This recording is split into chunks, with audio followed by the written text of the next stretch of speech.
Welcome back to Alpine Garage Sports, folks. I am Chris. We are in the garage today. And I just wanted to talk a little bit about the Paul Finebaum interview that was done on Matt Barry's channel. I don't want to make this a negative thing because, there's lots of negative talk about Colorado going into this season. And then even after the game, and we, as far as I'm concerned, dominated TCU, considering the fact that they were the number 17th ranked team in the country and was in the national championship game last year. So for us to win that game, I think we bombed them. But in any case, for him to come then out again and start talking about it and be somewhat negative seems to me that we still haven't gotten credit. I say we, Colorado and Coach Prime and the coaching staff and the players have still not gotten credit for being as good as they are based off of the 9 months that Prime took and remolded this team.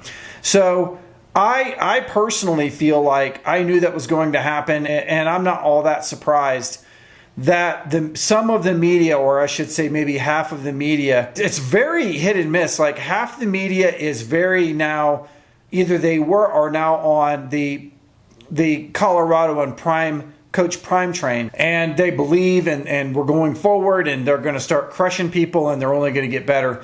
The other half is way on the other side. They're basically now already starting to diminish our opponents when before they were not. So, and that's where I want to focus this. It's not that I think Paul Finebaum is a bad person, because I actually enjoy watching some of the stuff that he has. It's interesting, the take. So let's start out from the top here. And I think this is where it set off a lot of people, was that Paul Finebaum said that it wasn't so much that Coach Prime showed out and that the team showed out. It's that TCU fell on its face and embarrassed themselves.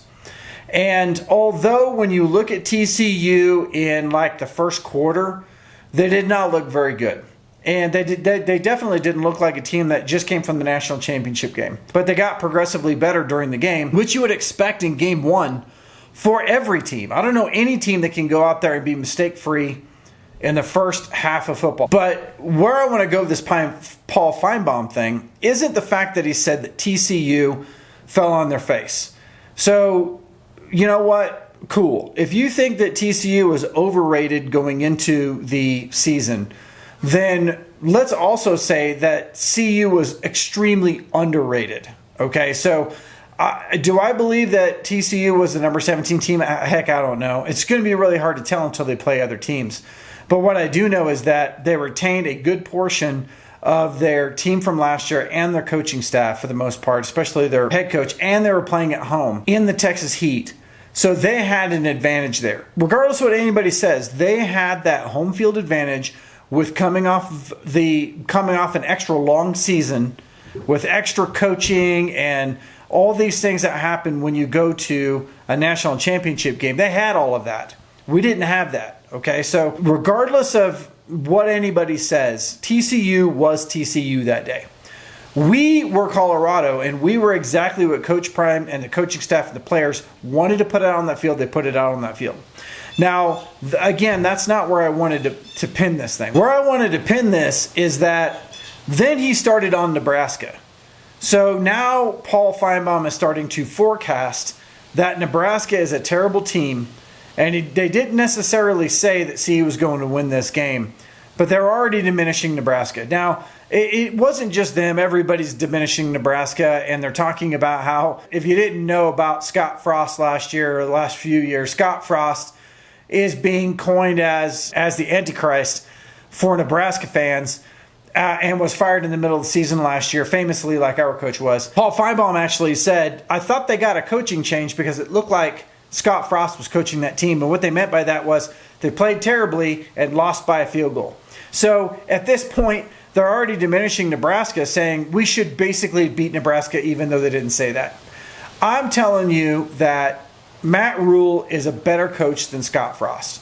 That Nebraska team this year is better than the Nebraska team last year. Doing the research that I've done and seeing them play, they are a better team than last year. So when we beat Nebraska this week, which we will, it's not who's diminishing that? It's Nebraska. It's Nebraska, who is a rival of ours, with a brand new head coach that just came from the NFL and did really big things in the college ranks, coming into that team, flipping recruits, doing the thing that Matt Rule does, right?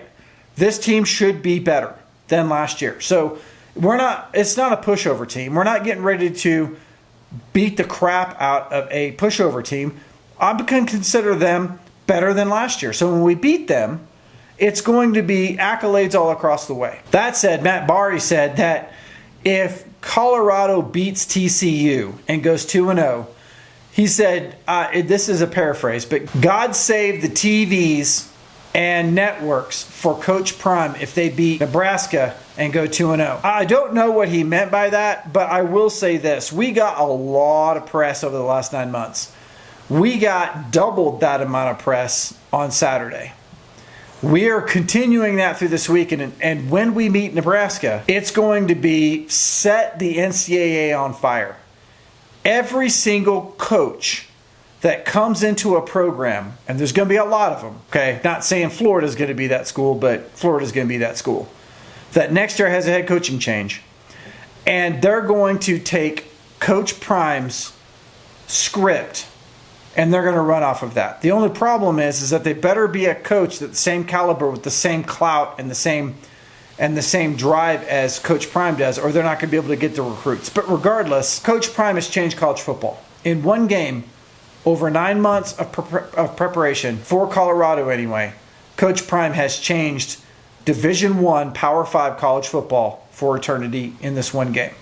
Paul Finebaum is having a really hard time digesting that, but I'm pretty sure that by the time we're 3-0 and we get done with Colorado State, he will have fully digested that, and you'll be singing the same hymns after the third game. Guaranteed.